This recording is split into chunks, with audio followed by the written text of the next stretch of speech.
সেই সময় West Germany German footballer Lothar Matthaus সেই লোথার ম্যাথিউস তার সময়কার সেরা ফুটবলার হিসেবে মনে করেন ডিয়েগো মারাদোনাকে। পাশাপাশি রোনাল্ডোকে নিয়ে প্রশ্ন করা হলে তিনি বলেন যে রোনাল্ডো ভালো ফুটবলার, কিন্তু সার্টিফিকেট দিয়েছেন তিনি মেসিকেই। বলেছেন মেসি কিংবদন্তি, জার্মান কিংবদন্তির কাছে মেসি হচ্ছে অন্যতম ফুটবল প্লেয়ার। বেঙ্গল সুপার লিগের ব্র্যান্ড অ্যাম্বাসেডর হয়ে কলকাতায় এসেছেন জার্মানির বিশ্বকাপ জয়ী ফুটবল অধিনায়ক Lothar Matthaus. Maradona and Messi, it's very difficult to compare because the time changed the football. When you see the athletic, the speed today on the football field and 30 years ago, then you think 30 years ago we were playing slow motion. And I think for this it's very difficult to say who was maybe the better player. Was Maradona? I can say only for me, Maradona was in my time the best player and Messi in the last 20 years. Because I'm a fan of Messi, I respect Ronaldo. He was doing the same for football like Messi, but I prefer more the style of Messi than of Ronaldo.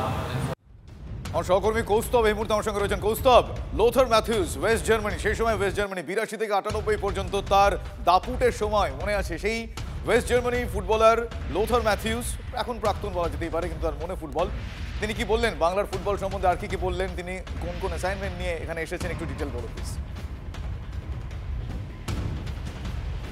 একদমই দেখো, Luther Matthews German কিংবদন্তি footballer, জার্মানির বিশ্বকাপ জয়ী অধিনায়ক, এবং শুধু তাই নয়, ব্যালন ডিওর জিতেছিলেন 1990 সালে। 1986 বিশ্বকাপের ফাইনালে কিন্তু এই আর্জেন্টিনার কাছে জার্মানি হেরে গেছিল, এবং লোথার ম্যাথিউসের জার্মানি 1990 বিশ্বকাপকে বদলার ম্যাচ হিসেবে দেখেছিল সেই ফাইনালকে। এবং নিঃসন্দেহে সেই স্মৃতি ফুটবল প্রেমীদের মনে আজও রয়েছে। সারা মাঠ জুড়ে দাপট দেখিয়েছিলেন সেই লোথার ম্যাথিউস। তিনি এই নিয়ে দ্বিতীয়বার শহর কলকাতায় এলেন এবং আজকে সকালবেলা শিক্ষার্থীদের সঙ্গে একটা দীর্ঘ সময় কাটালেন, এবং মাঠে এসেই না শিক্ষার্থীদের সঙ্গে এমনভাবে মিশে গেলেন, কোথাও মনে হলো না লোথার ম্যাথিউসকে দেখে যে তার মধ্যে জেট ল্যাগ কাজ করছে বা জেট ল্যাগ রয়েছে। সেই লোথার ম্যাথিউস জানিয়ে দিলেন সামনেই বিশ্বকাপ রয়েছে, 2026 ফুটবল ওয়ার্ল্ড কাপ। তার আগে জানিয়ে দিলেন যে মেসি বনাম রোনাল্ডো যদি কম্পেয়ার করা হয় তাহলে তিনি অবশ্যই এগিয়ে রাখবেন লিওনেল মেসিকে। এমনকি বললেন যে বিগত 20 বছরের যা পারফরমেন্স, 20 বছর ধরে বিশ্ব ফুটবলকে শাসন করে গেছেন লিওনেল মেসি, তার প্রজন্মের সেরা ফুটবলার হিসেবে তিনি এগিয়ে রেখেছেন অবশ্যই ডিয়েগো মারাদোনাকে। এবং লোথার ম্যাথিউসের আজকে আরও বেশ কয়েকটি ইভেন্ট রয়েছে। তিনি আলিপুর বডিগার্ডে কলকাতা পুলিশের একটি অনুষ্ঠানে যাবেন, এবং তারপরে তিনি যাবেন আইএফের একটি অনুষ্ঠানে, এবং তারপরে রয়েছে আজকে বেটন কাপের ফাইনাল।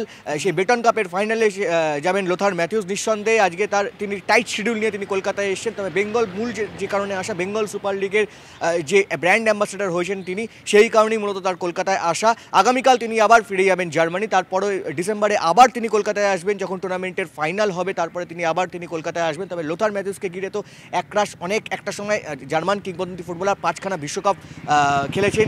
5খানা বিশ্বকাপ খেলা কিন্তু রেকর্ডের মধ্যে। লোথার ম্যাথিউস এই মুহূর্তে শহরে। ধন্যবাদ কৌস্তব।